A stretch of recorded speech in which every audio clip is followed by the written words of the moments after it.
আজকের আলোচনায় আমরা আলোচনা করব কাজী নজরুল ইসলামের একটি জনপ্রিয় গান। গানটির আধ্যাত্মিক ও দার্শনিক দিক বিশ্লেষণ করব। গানটির নাম হচ্ছে অন্তরে তুমি আছো চিরদিন ওগো অন্তরজামী। গানটির আধ্যাত্মিক ব্যাখ্যা ও বর্তমান জীবনের উদাহরণ। কাজী নজরুল ইসলামের এই গানটি গভীর আধ্যাত্মিক ও দার্শনিক অর্থ বহন করে। এটি মূলত অদ্বৈতবাদ দর্শনের প্রতিফলন, যেখানে বলা হয় ঈশ্বর সর্বত্র বিরাজমান এবং তিনি আমাদের অন্তরেই আছেন, কিন্তু আমরা তাকে বাহিরে খুঁজে বেড়াই বা বৃথা প্রচেষ্টা। গানের প্রতিটি পংক্তি আধ্যাত্মিক ব্যাখ্যা ও বর্তমান জীবনের সাথে সম্পর্কিত উদাহরণ দেওয়া হচ্ছে। 1. অন্তরে তুমি আছো চিরদিন ওগো অন্তরজামী। বাহিরে বিথাই যত খুঁজি তাই পাই না তোমারে আমি। আধ্যাত্মিক ব্যাখ্যা: ঈশ্বর আমাদের হৃদয়ে চিরকাল বিরাজ করেন, কারণ তিনি অন্তর্যামী, অর্থাৎ তিনি প্রতিটি প্রাণের অভ্যন্তরে বাস করেন, কিন্তু আমরা তাকে বাইরের উপাসনায় বাহ্যিক অনুসন্ধানে খুঁজে বেড়াই, তাই তাকে পাই না। এটি উপনিষদের ব্রহ্মজ্ঞান বা গীতাতে বর্ণিত সত্যের প্রতিফলন।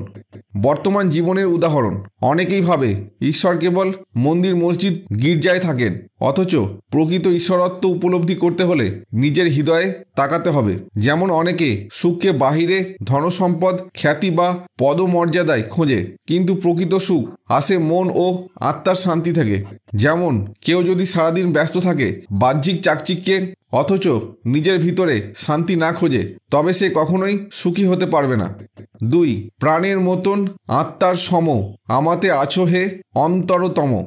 আধ্যাত্মিক ব্যাখ্যা: ঈশ্বর আমাদের প্রাণের মতো নিকট, আত্মার মতো অন্তরতম।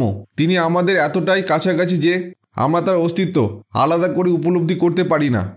বর্তমান জীবনের উদাহরণ: একজন মা যেমন তার শিশুর জন্য সর্বদা স্নেহশীল, কিন্তু শিশুটি বুঝতে পারে না, তেমনি ঈশ্বরও আমাদের অন্তরেই আছেন, কিন্তু আমরা তার উপস্থিতি অনুভব করতে পারি না। যেমন বাতাস সর্বদা আমাদের চারপাশে থাকে, কিন্তু আমরা তাকে দেখি না, শুধু অনুভব করি, তেমনি ঈশ্বরও আমাদের হৃদয়ে বিরাজ করেন, কিন্তু আমরা তাকে বাহ্যিক ইন্দ্রিয় দিয়ে উপলব্ধি করতে পারি না। 3. মন্দির রচি বৃগ্রহ পুঁজি দেখে হাসো তুমি স্বামী।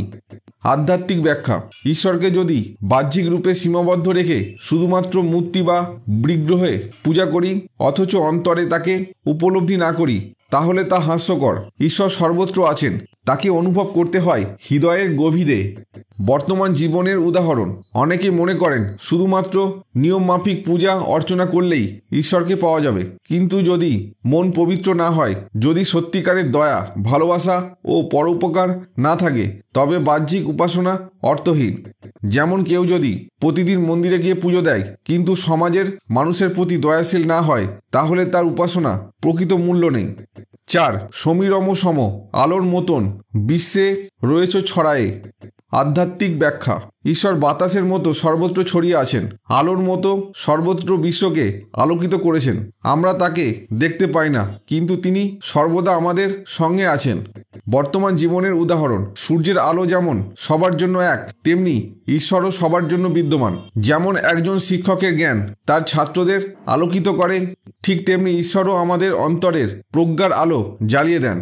যেমন বিদ্যুৎ চোখে দেখা যায় না, কিন্তু যখন আলো জ্বলে তখন তার অস্তিত্ব বোঝা যায়, তেমনি ঈশ্বর আমাদের মধ্যে আছেন, কিন্তু তাকে উপলব্ধি করতে হলে আত্মজ্ঞান দরকার। 5. গন্ধে কুসুমে সৌরভ সম প্রাণে প্রাণে আছো জড়ায়ে। আধ্যাত্মিক ব্যাখ্যা: ফুলের সুবাস যেমন দেখা যায় না, কিন্তু চারপাশে ছড়িয়ে পড়ে, তেমনি ঈশ্বরও আমাদের অস্তিত্বের প্রতিটি স্তরে বিরাজ করেন। বর্তমান জীবনের উদাহরণ: একজন ভালো মানুষ তার চারপাশের ভালোবাসা ও ইতিবাচক শক্তি ছড়িয়ে দেন। যেমন একটি সুগন্ধি ফুল তার সৌরভ ছড়ান, ঈশ্বরও তেমনি আমাদের হৃদয়ে বিদ্যমান। আমরা যদি ভালো কর্ম ও প্রেমের দ্বারা তাকে অনুভব করতে পারি। 6. তুমি বহুরূপী তুমি রূপহীন তব লীলা হেরি অন্তবিহীন। আধ্যাত্মিক ব্যাখ্যা: ঈশ্বর কখনো নিরাকার, কখনো সাকার, তিনি একই সঙ্গে বহুরূপী এবং রূপহীন। তার লীলা অন্তহীন, যা এই মহাবিশ্বের প্রতিটি অংশে প্রকাশিত। বর্তমান জীবনের উদাহরণ: একটি নদী একই সঙ্গে প্রবাহমান এবং নির্দিষ্ট, তেমনি ঈশ্বর কখনো দৃশ্যমান, কখনো অদৃশ্য। যেমন কেউ একজন বিজ্ঞানী, বাবা, শিক্ষক এবং বন্ধু একই ব্যক্তি নানা রূপ ধারণ করে, তেমনি ঈশ্বরও এক, কিন্তু তিনি নানা রূপে প্রকাশিত হন। 7. তব লুকোচুরি খেলা সহচুরি আমি যে বিবশ জামি। আধ্যাত্মিক ব্যাখ্যা। ঈশ্বরের সাথে আমাদের সম্পর্ক যেন এক লুকোচুরির খেলা। তিনি আমাদের খুব কাছেই আছেন, কিন্তু আমরা তাকে খুঁজে পাই না। আমরা সারা জীবন তাকে খুঁজতে খুঁজতে সময় পার করি, অথচ তিনি আমাদের হৃদয়ের মধ্যেই বিরাজ করছেন। বর্তমান জীবনের উদাহরণ। একটি শিশু যখন খেলে, সে ভাবে তার মা তাকে দেখতে পাচ্ছে না, কিন্তু তার মা সবসময় তার উপর নজর রাখেন। তেমনি ঈশ্বরও আমাদের সর্বদা দেখছেন, কিন্তু আমরা তাকে খুঁজে বেড়াই বাহিরে।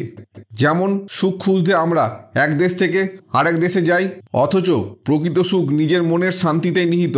তেমনি ঈশ্বরও আমাদের অন্তরে আছেন, শুধু উপলব্ধি করা দরকার। ঈশ্বর বাহিরে নয়, আমাদের অন্তরেই আছেন। বাহ্যিক পূজা অর্চনা বৃথা যদি আন্তরিক ভক্তি ও প্রেম না থাকে। ঈশ্বরকে উপলব্ধি করতে হলে বাহ্যিক মোহ মায়া ত্যাগ করতে হবে। তিনি সর্বত্র, যেমন বাতাস, আলো ও সৌরভ, তাকে অনুভব করতে হয় অন্তর দিয়ে। আমরা সারা জীবন ঈশ্বরকে খুঁজি, অথচ তিনি আমাদের চেতনার মধ্যে বিরাজ করেন। এই গানের গভীর বার্তা হলো, সত্যিকারে ঈশ্বর সাক্ষাৎ বাহ্যিক উপাসনায় নয়, বরং অন্তরে গভীর উপলব্ধির মাধ্যমে সম্ভব। অন্তরে তুমি আছো চিরদিন, ওগো অন্তরজামী। দার্শনিক ব্যাখ্যা ও বর্তমান জীবনের উদাহরণ। কাজী নজরুল ইসলামের এই গানটি মূলত অদ্বৈতবাদ ও ভক্তিবাদের মিশেলে লেখা। এতে ঈশ্বরের সর্বব্যাপী উপস্থিতি, তার অন্তর্যামী রূপ এবং মানুষের ঈশ্বর সন্ধানের দুর্বোধ্যতা ব্যাখ্যা করা হয়েছে। প্রতিটি লাইনের গভীর দার্শনিক অর্থ রয়েছে, যা জীবনের বিভিন্ন সত্যকে প্রকাশ করে। 1. অন্তরে তুমি আছো চিরদিন, ওগো অন্তরজামী। বাহিরে বিথাই যত খুঁজি তাই পাই না তোমারে আমি। দার্শনিক ব্যাখ্যা। এই লাইনটি বলে যে ঈশ্বর আমাদের হৃদয়ের গভীরে আছেন, কিন্তু আমরা তাকে বাহিরে খুঁজতে গিয়ে ব্যর্থ হই। এটি উপনিষদের অহং ব্রহ্মাস্মি বা আমি ব্রহ্ম ও গীতার ঈশ্বর সর্বভূতানাং হৃদ্রেশে বা ঈশ্বর সবার হৃদয়ে বিরাজ করেন দর্শনের সাথে মিলে যায়। বর্তমান জীবনের উদাহরণ। অনেক মানুষ মনে করে সুখ বাহ্যিক বস্তুতে রয়েছে, টাকা, নামযশ, বিলাসিতা ইত্যাদির মধ্যে, কিন্তু প্রকৃত সুখ আসে মনের শান্তি ও আত্ম উপলব্ধি থেকে। যেমন কেউ যদি অঢেল ধনসম্পদ অর্জন করেও মানসিক শান্তি না পায়, তবে সে আসল সুখ পায়নি। তেমনি ঈশ্বর বাহ্যিক স্থানে নয়, আমাদের নিজের হৃদয়ের আধ্যাত্মিক অনুভবের মধ্যে আছেন। 2. প্রাণের মতন আত্মার সম আমাতে আছো হে অন্তরতম। দার্শনিক ব্যাখ্যা। ঈশ্বর প্রাণের মতো, আত্মার মতো আমাদের নিকটতম। আমরা তার থেকে কখনোই বিচ্ছিন্ন নই, কিন্তু অজ্ঞতার কারণে তাকে দূরে মনে করি। বর্তমান জীবনের উদাহরণ। যেমন বাতাস আমাদের চারপাশে রয়েছে, কিন্তু আমরা সবসময় তাকে অনুভব করি না, তেমনি ঈশ্বরও সর্বত্র আছেন, কিন্তু আমরা তাকে উপলব্ধি করতে পারি না। একটি মাছ যেমন সমুদ্রের জলে বাস করে, কিন্তু জলের অস্তিত্ব সম্পর্কে সচেতন নয়, তেমনি আমরা ঈশ্বরের মাঝে থেকেও তাকে বুঝতে পারি না। 3. মন্দির রচি বিগ্রহ পুঁজি, দেখে হাসো তুমি স্বামী। দার্শনিক ব্যাখ্যা। মানুষ বাহ্যিক উপাসনার জন্য মন্দির মসজিদ গড়ে, কিন্তু প্রকৃত ঈশ্বর আত্মার অভ্যন্তরে অবস্থান করেন। শুধুমাত্র বাহ্যিক উপাসনা করলে ঈশ্বরকে পাওয়া যায় না, যদি অন্তরে প্রকৃত ভক্তি না থাকে।